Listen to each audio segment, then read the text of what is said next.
আবারও চলে আসলাম নতুন একটি রেসিপি নিয়ে। আসসালামু আলাইকুম সবাইকে। এই তো আমি 1 কাপ নিয়েছি কুসুম গরম গরম দুধ আর কি। আর নিয়ে নিব হাফ চা চামচের মতো ইস্ট। খুবই মজাদার এবং লোভনীয়। হ্যাঁ, অল্প তেলে আমি খুবই মজাদার একটা নাস্তা রেসিপি নিয়ে আসলাম। সেটাই তোমাদের সাথে শেয়ার করব, তোমরা দেখতে থাকো। 10 মিনিট পরে আমি চলে আসলাম। ছোট বড় সবারই পছন্দ হবে, এতটাই মজার এবং এতটাই টেস্টি এই নাস্তাটা। বিকেলে এবং বাচ্চাদের টিফিনে তোমরা দিতে পারো, এতটাই ইয়ামি হয় এই নাস্তাটা। আমি 1 কাপ যেহেতু দুধ দিয়েছি, আর আমি 2 কাপ দিব ময়দা। এই কাপ মেপে 1 কাপ দুধের সাথে 2 কাপ আমি দিব ময়দা। এখন আমি 1 কাপ দিয়ে দিলাম। আর ধাপে ধাপে আমি সব কিছু অ্যাড করব, তোমরা দেখতে থাকো। সুন্দর করে আমি ব্যাটারটা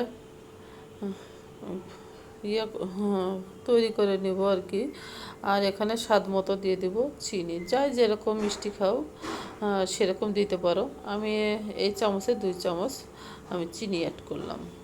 একটু নেড়ে চেড়ে দিয়ে দেবো একটু লবণ স্বাদ মতো। মিষ্টিটার ব্যালেন্স, লবণ না হলে তো কোনো জিনিসেই কোনো স্বাদ থাকে না। সেজন্য আমি মিষ্টির ব্যালেন্সটাকে ধরে রাখার জন্য, স্বাদটাকে দ্বিগুণ করার জন্য আমি দিয়ে দিলাম লবণ। লবণটা দিয়ে আবারও একটু ফেটিয়ে নিব।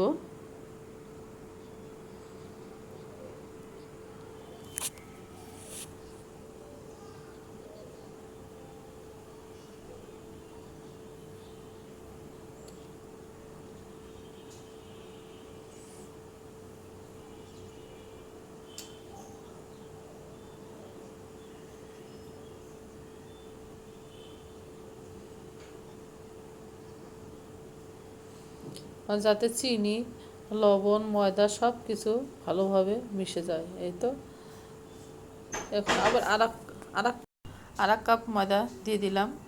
দিয়ে আবারও সুন্দর মতো আমি ফেটিয়ে নিব। একটা সুন্দর একটা স্মুথ একটা ব্যাটার রেডি করব।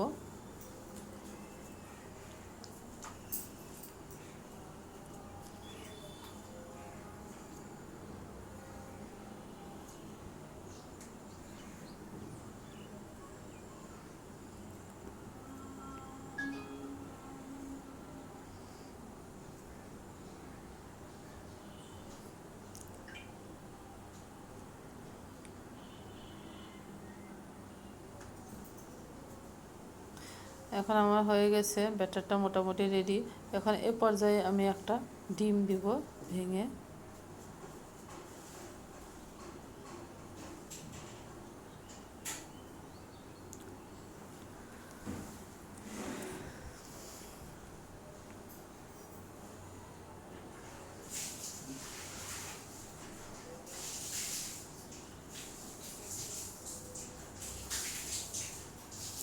আমি সুন্দর করে একটু নেড়ে চেড়ে আবারও সুন্দর করে একটা ব্যাটার তৈরি করে নিব।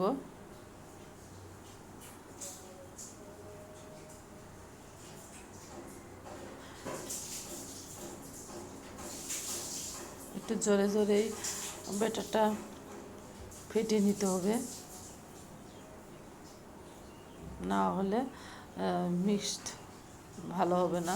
এই তো অবশেষে এই তো আমার ব্যাটারটা একদম পারফেক্টভাবে রেডি হয়েছে। এখন আমি আধা ঘন্টার মতো আমি ঢেকে রেখে দিব। তোমরা অবশ্যই আধা ঘন্টার মতো ঢেকে রেখে দেবা। আমি বেশিক্ষণ সময় রাখিনি। আমার ছোট ছেলে যেহেতু খাবে, সেজন্য বেশিক্ষণ রাখিনি। এই দেখো বাবলস ক্রিয়েট হয়েছে। এখন আমি এই গোল চামচের সাহায্যে আবারও একটু 1-2 মিনিটের মতো আমি ফেটিয়ে নেব। ফেটিয়ে নিয়ে চলে যাব এদিকে আমি চুলাই।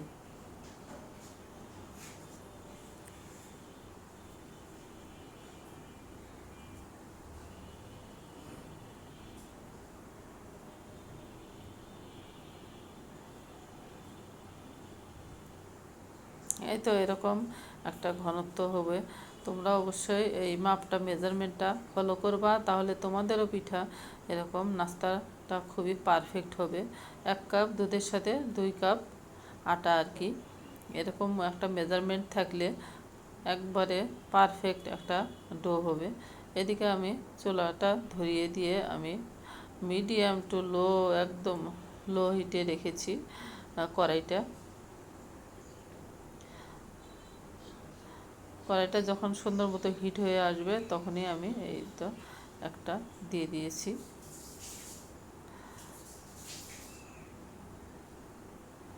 পিঠা এখন একদম ওই লো আছেই সুন্দর মতো পিঠাটা হয়ে যাবে।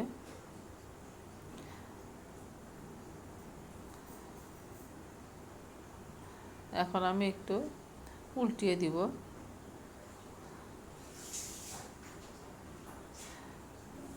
এখন আমি অল্প একটু তেল অ্যাড করব, বেশি তেলের কোনো প্রয়োজন নাই। হালকা তেলে এই পিঠাটা খুবই মজাদার হয়। তোমরা বেশি তেলেও করতে পারবা, কিন্তু না, বেশি তেল খাওয়া ঠিক না।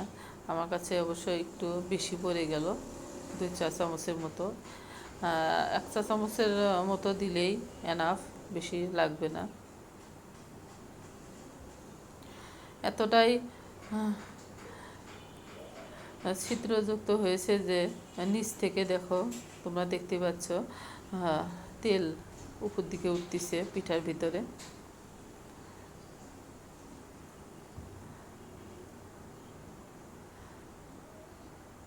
হালকা খিদে এবং সকালের নাস্তায়, বিকেলের টিফিনে, বাচ্চাদের টিফিনে, এরকম অতিথি আপ্যায়নও যদি এমন একটা পিঠা তোমরা বানিয়ে খাওয়াও, তোমার প্রশংসায় পঞ্চমুখ হয়ে যাবে সবাই। যা আগে কেন বারবার খেতে চাবে, যে আবার আসলে আবার বানিয়ে খাওয়ায়। এতটাই মজাদার হয় এই পিঠা।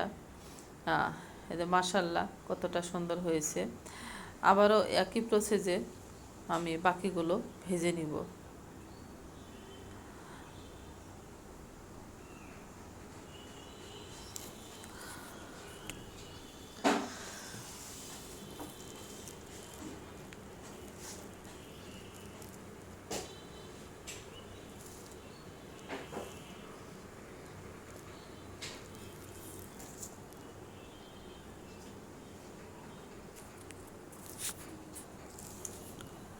এই তো কতটা ইয়ামি হয়েছে।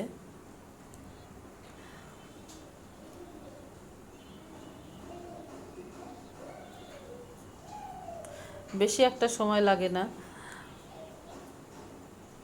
অল্প কিছু উপকরণেই হয়ে যায় খুবই ইয়ামি নাস্তা রেসিপি।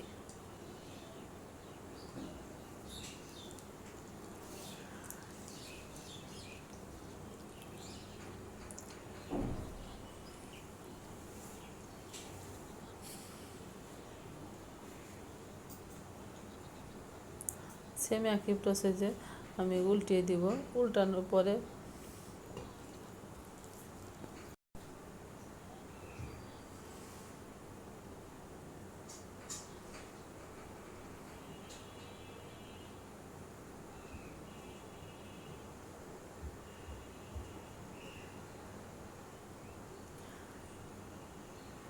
একদম সুন্দর ফুলকো ফুলকো হয়েছে, ভিতরে কিন্তু জালিদার একদম।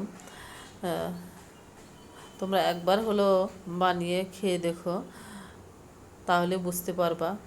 আমি খাওয়ার পরে ভয়েসটা দিচ্ছি আর কি। এতটাই মজাদার এবং স্বাদের এই নাস্তাটা, ছোট বড় সবার কাছেই খুবই ভালো লাগবে।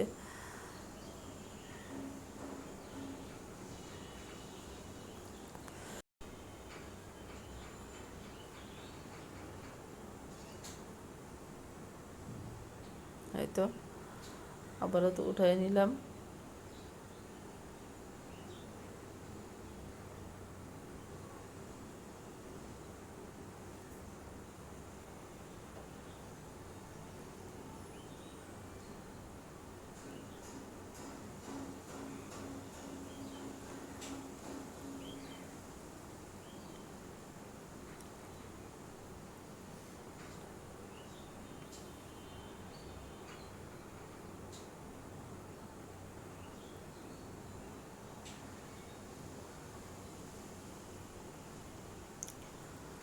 উল্টানোর পরে হালকা একটু তেল দিলে সুন্দর মতো ফুলে ওঠে আর কি।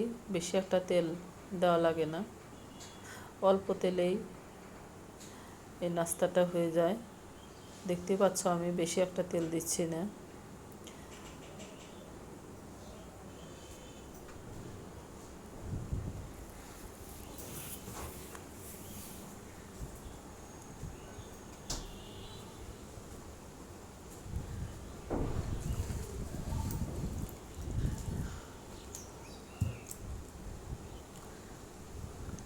এক এক করে আমি বেশ কয়েকটা, এটাই শেষ আর কি। এটা একটু বড় করেই দিব সব কিছু।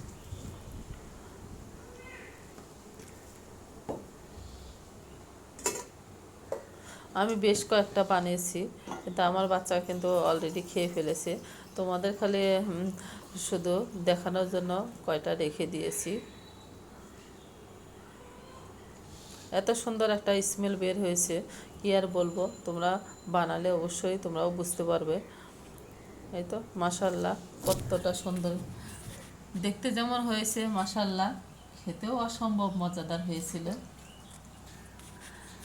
এই দেখো, আমার বাবু কিন্তু ঠান্ডা হওয়ারও সময় দিচ্ছে না, একটু গরম লাগছে আঙুল দেয় আবার তুলে।